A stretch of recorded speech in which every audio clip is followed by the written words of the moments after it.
Right now, in the 40 seconds before your dog walks over to you when you're stressed, it has already read a chemical signal your own conscious mind hasn't processed yet. Your body is leaking cortisol through your skin, through your breath, through the faint shift in your sweat composition that happens the moment your nervous system shifts into threat mode. And your dog, before it sees your face, before it hears your voice, has already detected it. This isn't loyalty. This isn't intuition. This is olfactory neuroscience. And it rewrites everything you thought you understood about why your dog is always there, exactly when you need it. Let's start with what's happening in your body first. When you experience stress, a difficult conversation, a work deadline, a sudden flash of anxiety, your hypothalamic pituitary adrenal axis activates. Your adrenal glands release cortisol. Within minutes, cortisol measurably alters the volatile organic compounds, the VO size, present in your sweat and breath. These aren't dramatic changes, they're molecular level shifts. Changes so subtle that no human nose and no machine sensor available today can reliably detect them in real time. But a dog's nose can. Humans have approximately 6 million olfactory receptors. A dog has around 300 million. But the number alone doesn't capture the difference. The part of a dog's brain devoted to analyzing scent is, proportionally, 40 times greater than the equivalent region in humans. When a dog sniffs, it separates airflow. One stream goes to the lungs. Another goes directly to the olfactory epithelium for chemical analysis. They are not smelling the world the way you smell a candle. They are reading it, the way you read a page. In 2022, a landmark study by Clara Wilson and colleagues at Queen's University Belfast tested this directly. They collected breath and sweat samples from 36 participants, taken before and after a demanding mental arithmetic task. Cortisol levels were verified through blood analysis. The samples were then presented to 4 trained dogs in a double-blind protocol, meaning neither the dogs nor the handlers knew which samples were which. The result? The dogs correctly identified the stress samples, the post-cortisol samples, with an accuracy rate of 93.75%. This wasn't specialized medical alerting. These were companion dogs, trained over a matter of weeks on a simple scent discrimination task. And they were detecting a psychological stress state from biochemical residue alone with near-perfect accuracy. But detecting your cortisol is only half the chemistry. The other half is what happens inside your dog's brain the moment it detects it. And this is where most people stop asking the right question. Because here's what the research actually shows. This isn't one-directional. It's not simply your dog reading you and responding. What happens between you and your dog in a moment of stress is a simultaneous, bidirectional neurochemical cascade. A two-way chemistry that changes both of you. Let's look at each side. When your dog approaches you, makes physical contact, holds eye contact, or simply stays close, your brain begins releasing oxytocin through the hypothalamic pituitary pathway. Simultaneously, your HPA axis downregulates. Cortisol production slows. Your sympathetic nervous system, the fight-or-flight system that had been activated, begins handing control back to the parasympathetic system. Heart rate drops. Muscle tension releases. You feel, without fully knowing why, like you can breathe again. This isn't metaphor. This is measurable.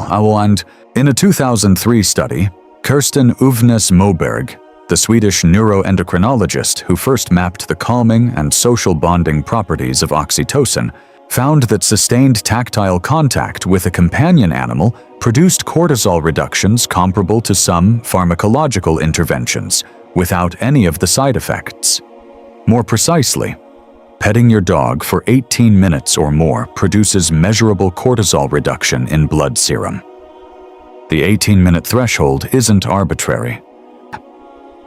It appears to represent the time needed for the oxytocin HPA feedback loop to complete a full regulatory cycle. Your body needs that long, not because it's slow, but because the system is thorough. Your dopaminergic reward system is also activated during this contact. The same mesolimbic pathway that fires during pleasurable social bonding, the ventral tegmental area projecting to the nucleus accumbens, activates when you interact with your pet. And neuroimaging shows activation patterns nearly identical to those observed between human parents and their infants.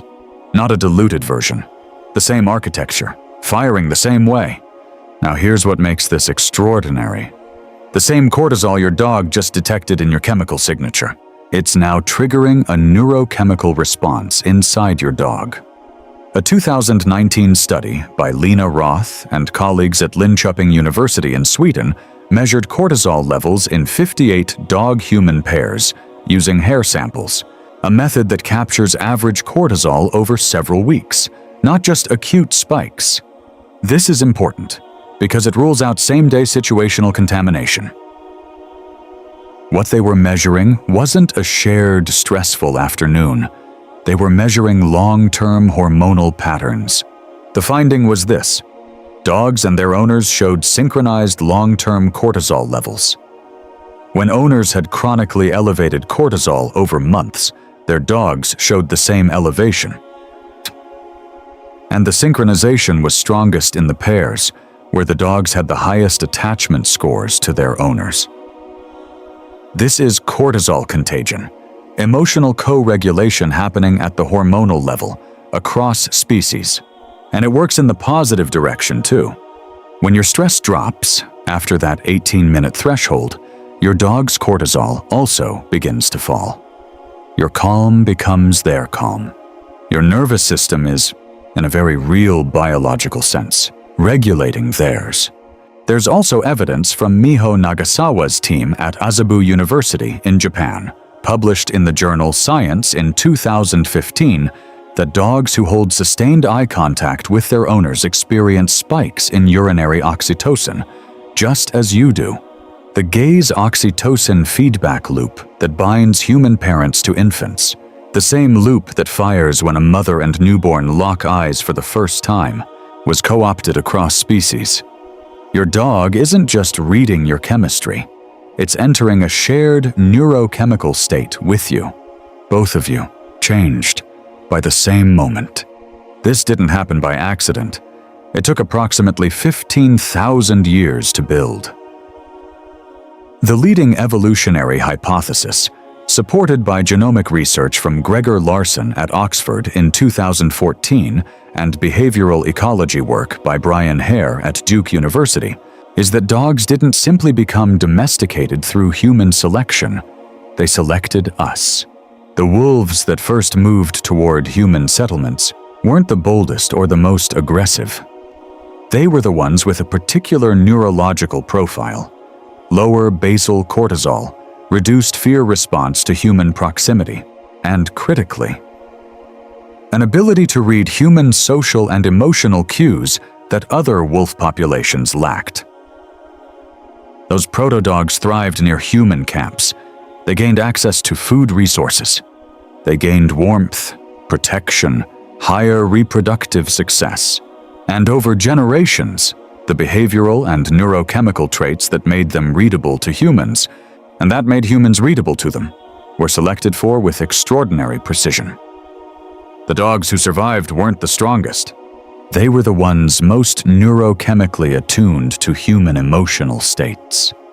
Your dog's ability to detect your cortisol is not a trick.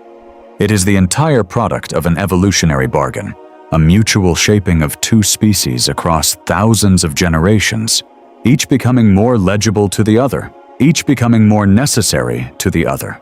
You are the reason your dog's nose evolved this sensitivity. And your dog is part of the reason your oxytocin system responds so powerfully to non-human social contact. You shaped each other into exactly what the other needed. So what does this actually mean for how you live with your dog? It means that the next time your dog wanders over during a hard phone call, it isn't being needy. Its olfactory cortex has picked up a chemical change in your body that you haven't consciously registered yet. The approach is a response to your biology, not a demand on your attention. It means that when you're going through a prolonged, stressful season, and your dog seems more anxious, clingier, sleeping less deeply than usual, you aren't imagining it. Your chronic cortisol elevation is biologically transmitting to them. They are carrying your stress in their bodies. That's not a guilt trip. It's an invitation. Because the flip side is equally true. When you take 20 minutes to sit quietly with your dog, not scrolling, not half present, but actually there, you are triggering a cortisol regulatory loop in both of you simultaneously. You are using your dog's neurochemistry as a co-regulation system. And your dog is using yours. The regulation is mutual. The healing, when it happens to both of you at the same time. This is why researchers in animal-assisted therapy aren't just measuring human outcomes anymore. The 2022 Belfast study and the Linköping synchrony data are pushing the field toward a new framework, dyadic psychobiology, the study of the human-animal pair as a single co-regulating biological unit. Not two separate organisms who interact, one system with two bodies. There's a moment, maybe you've had it, where your dog finds you when you didn't know you needed to be found, where it simply arrives, puts its weight against you, and stays. You may have called it loyalty. You may have called it love, or instinct, or coincidence. But what the science tells us is something that feels, if anything, more intimate than any of those words. Your dog smelled a change in your chemistry before your own nervous system had finished processing it. And it responded by closing the distance, because closing the distance is exactly what 15,000 years of evolution built it to do. The science doesn't make that moment smaller. It makes it extraordinary. Because it means your dog isn't reacting to your feelings. It is woven into your biology. You share cortisol rhythms across weeks. You share oxytocin spikes across a single gaze. You are, in the most literal neurochemical sense, not two creatures in the same room. You are a bond, a single, living, co-regulating system. And you have been from the very beginning.